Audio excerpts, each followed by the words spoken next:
اعوذ باللہ من الشیطان الرجیم بسم اللہ الرحمن الرحیم الصلاۃ والسلام علیکہ یا رسول اللہ والصلاۃ والسلام علیکہ یا سید الانبیاء والمرسلین۔ آپ کا میزبان زبیر علوی بزم عقیدت پروگرام کے ساتھ حاضر خدمت ہے۔ تمام حمد و ثنا اس رب العزت کے لیے مخصوص ہے جو پوری کائنات کا رب ہے، وہی وحدہ لا شریک ہے، وہی مالک الملک ہے، دونوں جہانوں پر اسی کی حکمرانی اور بادشاہت ہے، کوئی نہیں ہے سوائے اللہ کے، وہ کبیر و ستار اور بڑا حکمت والا ہے، اور جسے چاہتا ہے حکمت و دانائی عطا کرتا ہے۔ ناظرین، آج ہمارے درمیان تشریف فرما ہے وطن عزیز پاکستان کی ایک ایسی ممتاز شخصیت، اللہ تبارک و تعالیٰ کے جن پر بے شمار احسانات ہیں، حافظ بھی ہیں، شاعر بھی ہیں، ثنا خواں بھی ہیں، الغرض وہ اپنے اندر ایک انجمن کی حیثیت رکھتے ہیں۔ آئیے ناظرین، آپ کی ملاقات کرواتے ہیں۔ ہمارے درمیان تشریف فرما ہے حافظ محمد مستقیم خان مستقیم صاحب۔ السلام علیکم۔ وعلیکم السلام ورحمۃ اللہ وبرکاتہ۔ حافظ صاحب کیسے ہیں آپ؟ اللہ کے فضل و کرم سے، آپ کی دعاؤں سے زندگی اچھی گزر رہی ہے۔ یہ پروگرام ہم نے ایک اکیڈمی کے طور پر شروع کیا ہے۔ ماشاء اللہ ماشاء اللہ۔ اس میں ہم نعت کے وہ مروجہ طریقے جو آج رائج ہیں یا جو پچھلے دور میں گزر چکے ہیں یا ان میں کتنی اصلاح کی ضرورت ہے، اس کے حوالے سے ہم یہاں پر بیٹھے ہیں۔ بہت خوب بہت خوب، بہت پیارا موضوع آپ نے منتخب کیا ہے اس اکیڈمی کے لیے۔ الحمدللہ، اللہ تبارک و تعالیٰ کے آپ پر بے شمار احسانات و اعزازات۔ بے شک، بلا آپ شک بلا بہت شک، خوبصورت حافظ و قاری بھی ہیں۔ یہ اللہ فضل کریم ہے۔ تو آپ کو جو ہے اس پہ ایک ایوارڈ بھی مل چکا ہے اور آپ سند یافتہ قاری ہیں، جی جی اور نعت خوانی کے حوالے سے بھی آپ صدارتی ایوارڈ یافتہ ہیں۔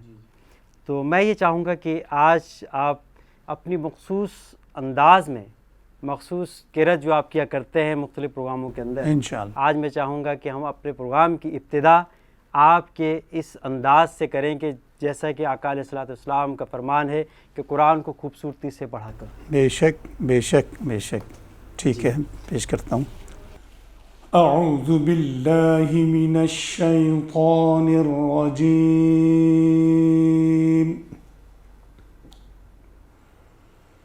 بسم اللہ الرحمن الرحیم،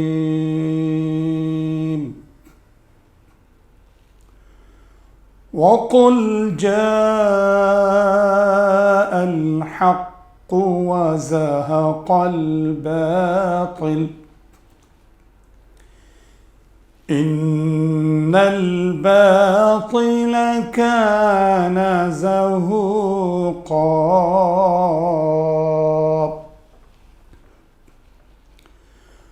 وَنُنَزِّلُ مِنَ الْقُرْآنِ مَا هُوَ شِفَاءٌ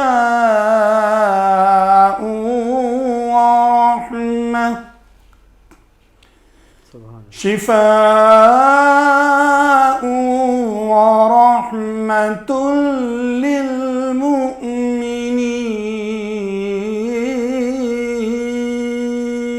سبحان اللہ۔ وَنُنَزِّلُ مِنَ الْقُرْآنِ مَا هُوَ شِفَاءٌ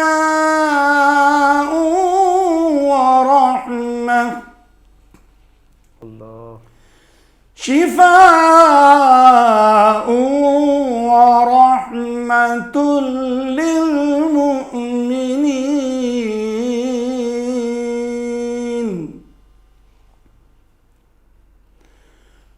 وَلَا يَزِيدُ الظَّالِمِينَ إِلَّا خَسَارًا۔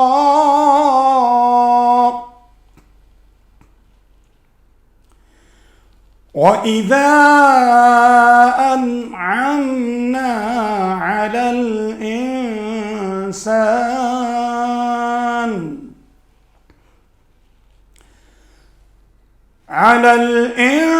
الْإِنسَانِ أَعْرَضَ وَنَأَىٰ بِجَانِبِهِ، وَإِذَا مَسَّهُ الشَّرُّ كَانَ يَئُوسًا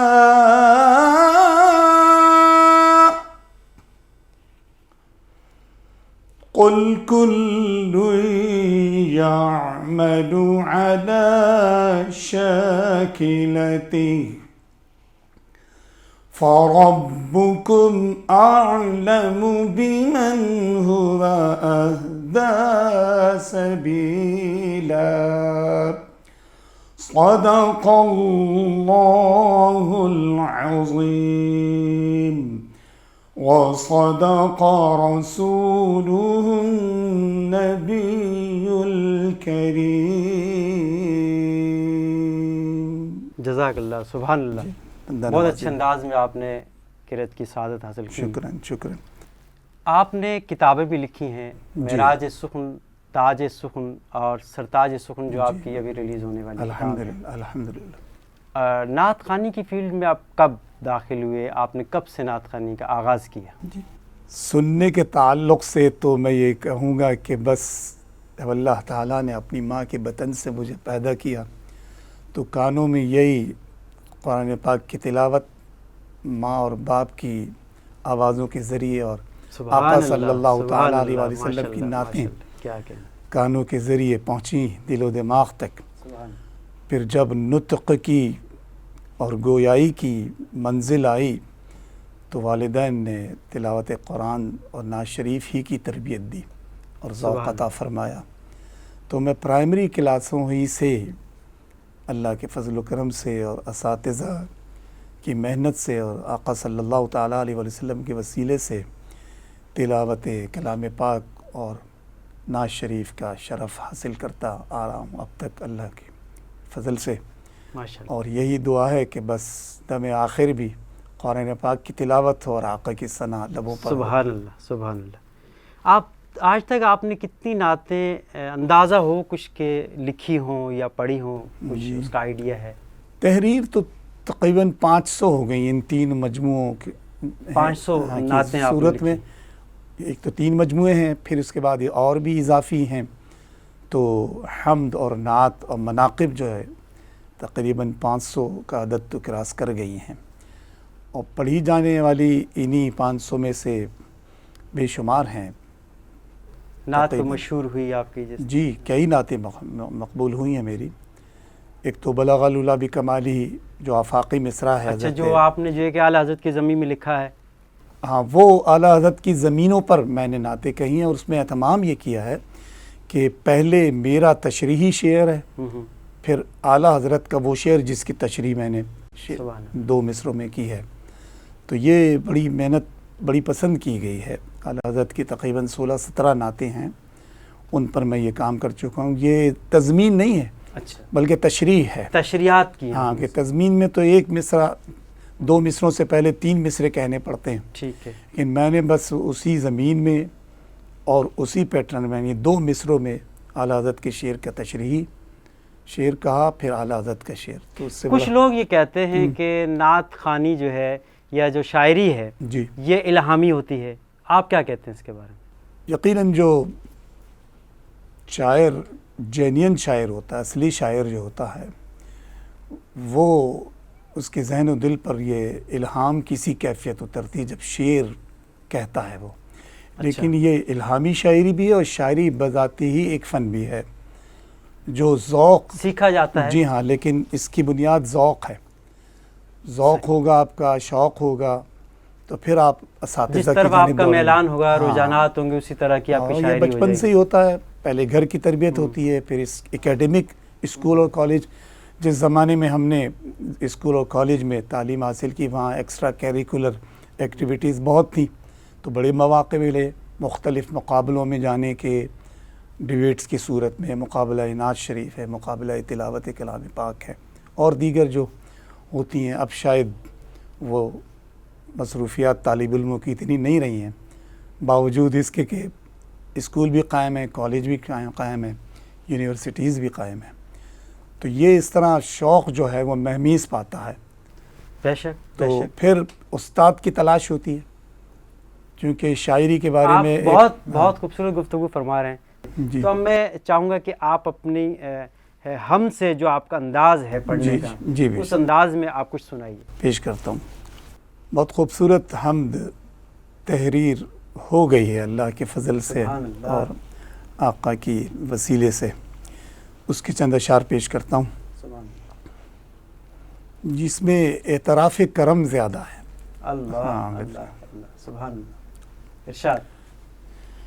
فشار زیست میں صبر و قرار بخشا ہے. واہ.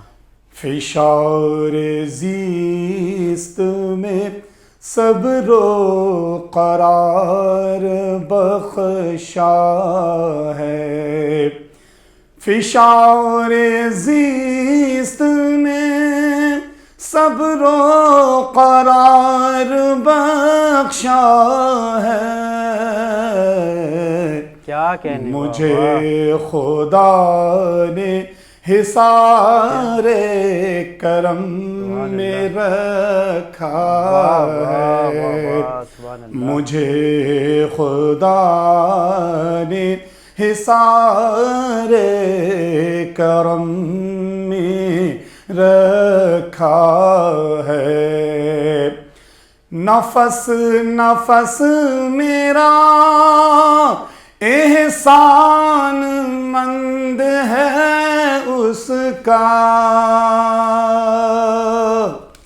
نفس نفس میرا احسان مند ہے اس کا. ہر ایک لمحہ مشکل میں وہ سہارا ہے. ہر ایک لمحہ مشکل میں وہ سہارا ہے. جزاک اللہ. یہ چند روزہ مصائب ندامتیں اور دکھ. یہ چند روزہ مصائب ندامتیں اور دکھ ہو ان پہ صبر تو عقبیٰ میں بول بالا ہے. ہو ان پہ صبر تو عقبیٰ میں بول بالا ہے. آخری شعر بہت خوبصورت ہے. حمد کا شعر ہے اور آقا کی بارگاہ میں دیکھیے کیا نظر ہو رہی ہے.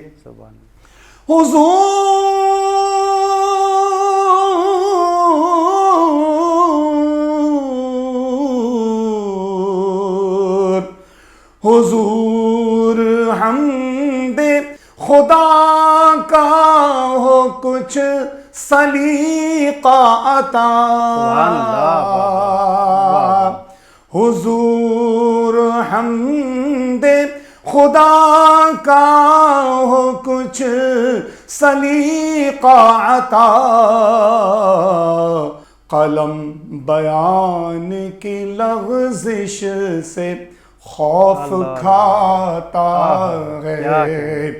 قلم بیان کی لغزش سے خوف کھاتا ہے.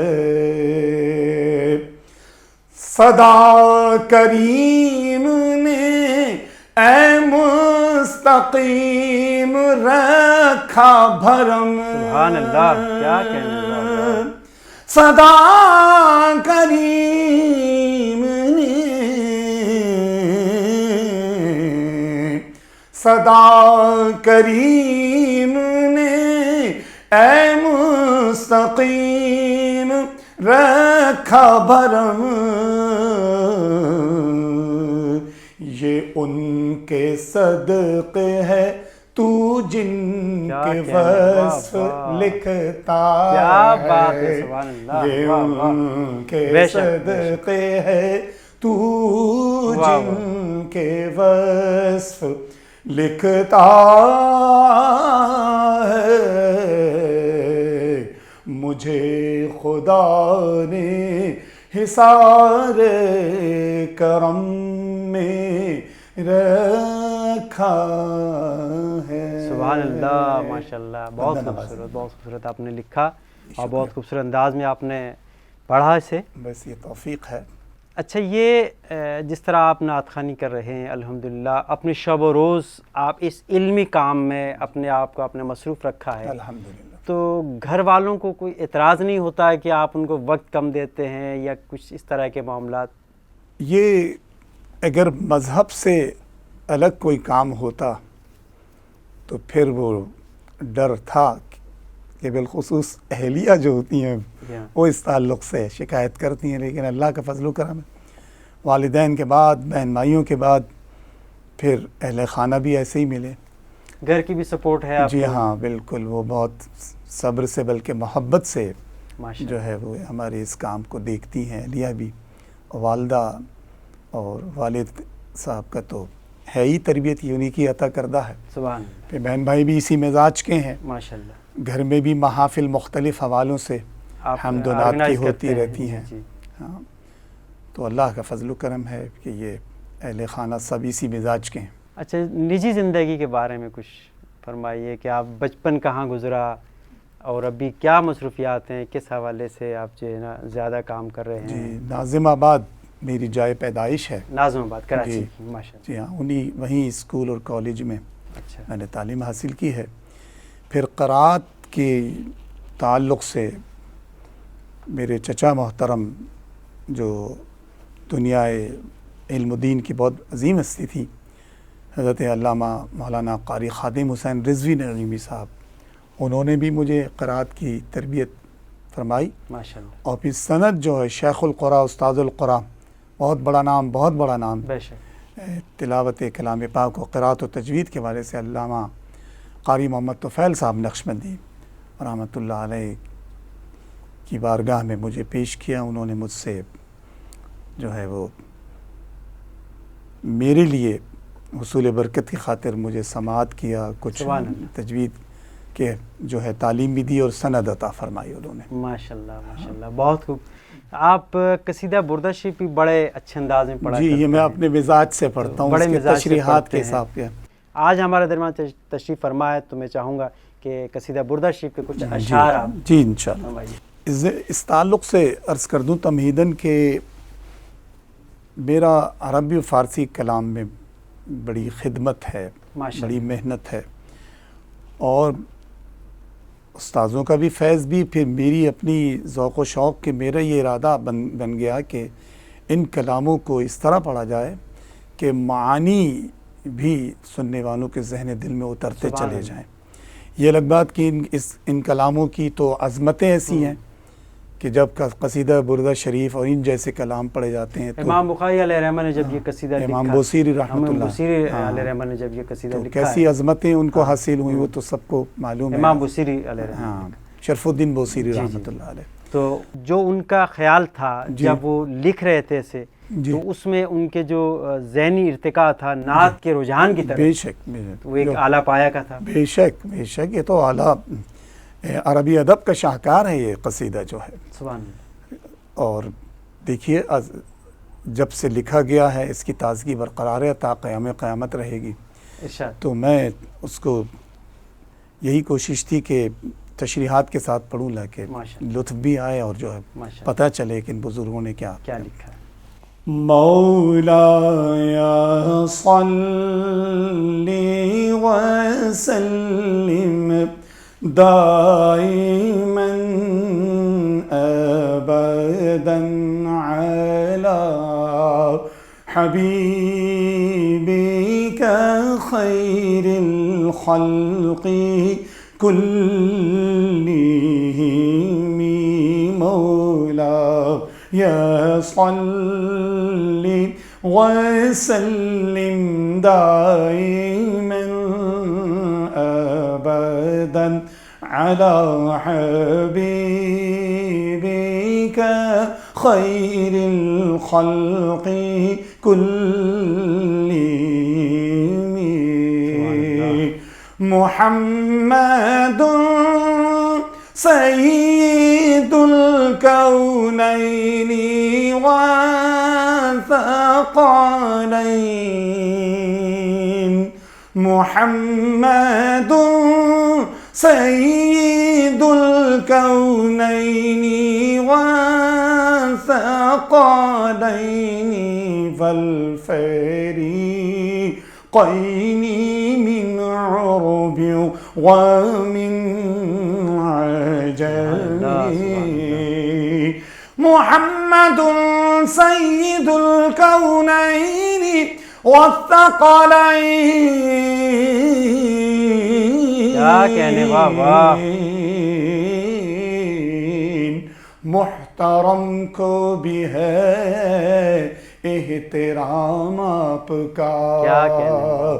محترم کو بھی ہے احترام آپ کا. نام لیتا نہیں بے سلام آپ کا. نام لیتا نہیں بے سلام آپ کا. کیا معظم مکرم ہے نام آپ کا. بعد رب اسم اعظم ہے نام آپ کا. محمد سید الکونین والثقلین والفریقین من عرب ومن عجم. مولا یا صلی وسلم دائما ابدا علی حبیبک خیر الخلق کلہم. هو الحبیب الذی ترجى شفاعته.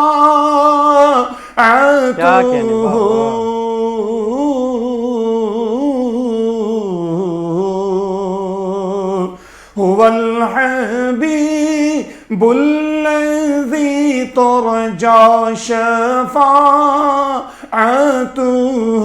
لكل هول من الاحوال مقتحم.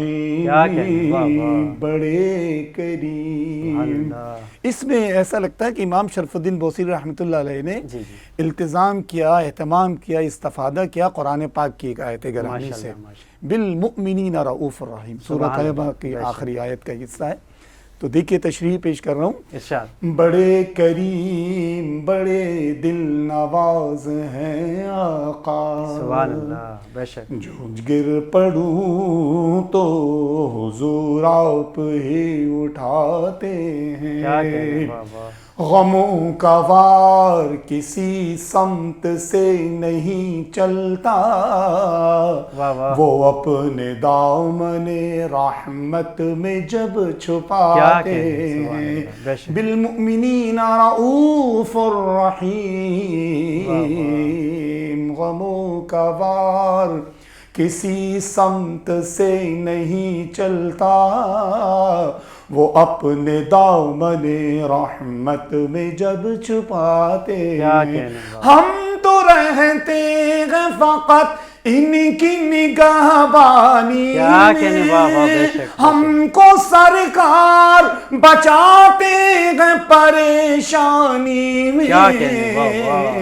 مولا یا صلی وسلم دائما ابدا علی حبیبک خیر الخلق کلہم.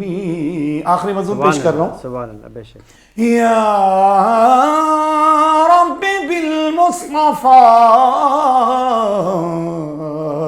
یا ربی بالمصطفیٰ بلغ مقاصدنا.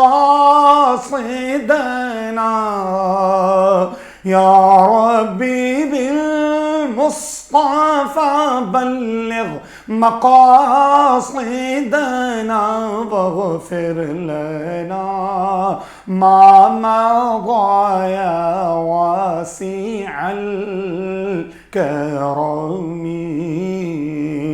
يا رب بالمصطفى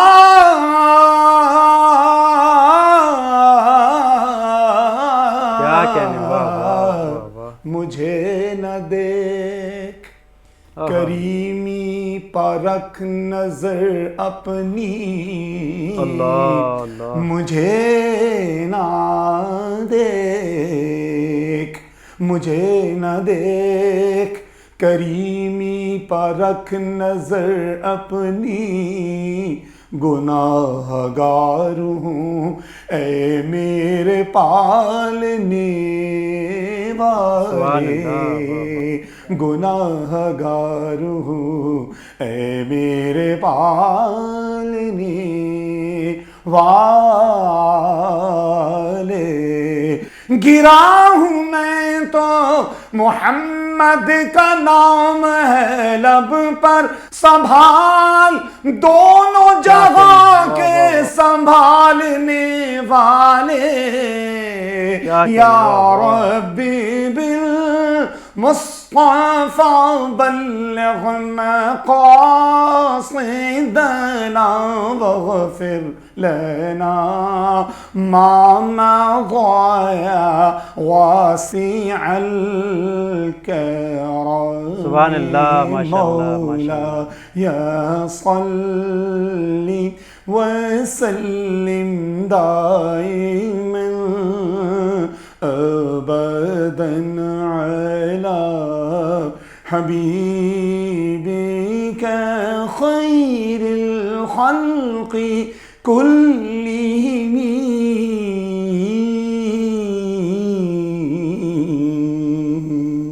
سبحان اللہ ماشاء اللہ ماشاء اللہ. اچھا حضرت یہ فرمائیے کہ آج جو نعت خوانی جو چل رہی ہے مروجہ جو نعت خوانی چل رہی ہے اس کے بارے میں آپ کیا کہتے ہیں؟ کیا نظریہ ہے آپ کا؟ اس کو کس انداز میں ہونی چاہیے؟ کیا یہ اپنے جو اس کے نعت کے جو تقاضے ہیں ان کو پورا کر رہی ہے؟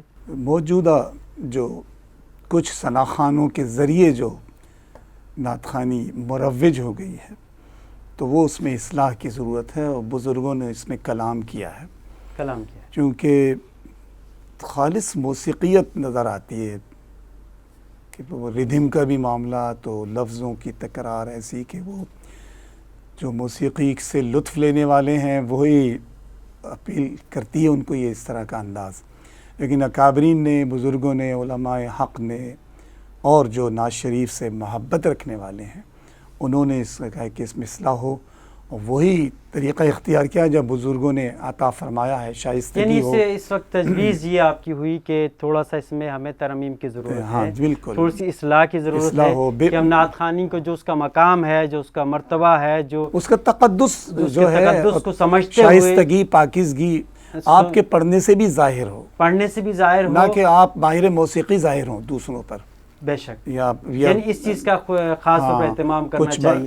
خاص طور پر جو ہے کہ جو احباب اس کا آرگنائز کرتے ہیں اور جو سماعت کرنے کے لیے آتے ہیں, سماعت کا بھی ایک اپنا انداز ہونا چاہیے کہ اس کو ادب کے تقاضوں کو ملحوظ خاطر رکھ اس کو سماعت کیا جائے, معیاری کلام ہو, شاعر معیاری کلام لکھے اور نعت خواں پڑھنے والے اس کو اسی انداز میں ادب کے تقاضوں کو رکھتے ہوئے اس کو پڑھا جائے. میں چاہوں گا کہ یہ پروگرام اپنے اختتامی مراحل کو پہنچ رہا ہے. ناظرین, اس پروگرام کا اختتام میں چاہوں گا کہ حافظ مستقیم خان مستقیم صاحب کی نعت سے کیا جائے. جب تک اپنے میزبان زبیر علوی کو اجازت دیجیے. صلی علی نبینا صلی علی محمد شاہ کونین سا شاہکار, نہ دیکھا نہ سنا شاہ کونین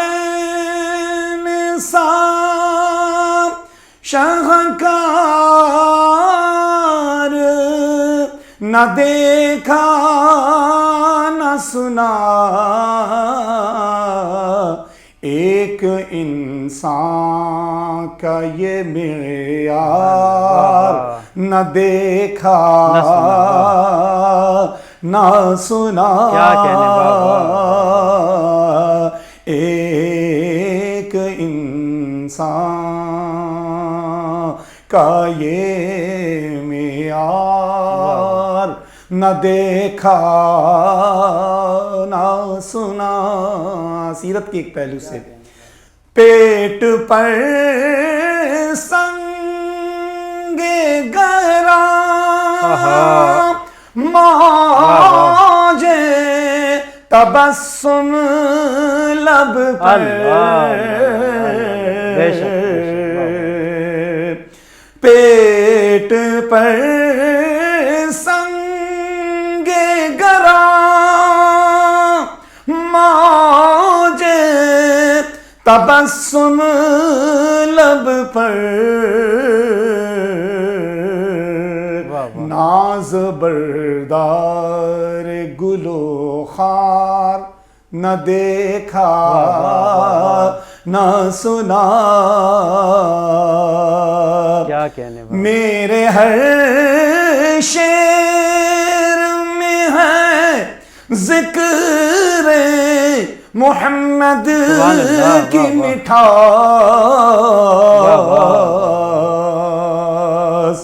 تیرے ہر شعر میں ہے ذکر محمد کی مٹھاس،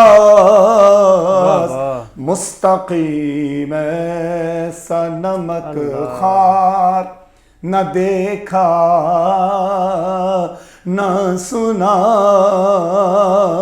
شاہ کونین سا شاہکار، نہ دیکھا نہ سنا۔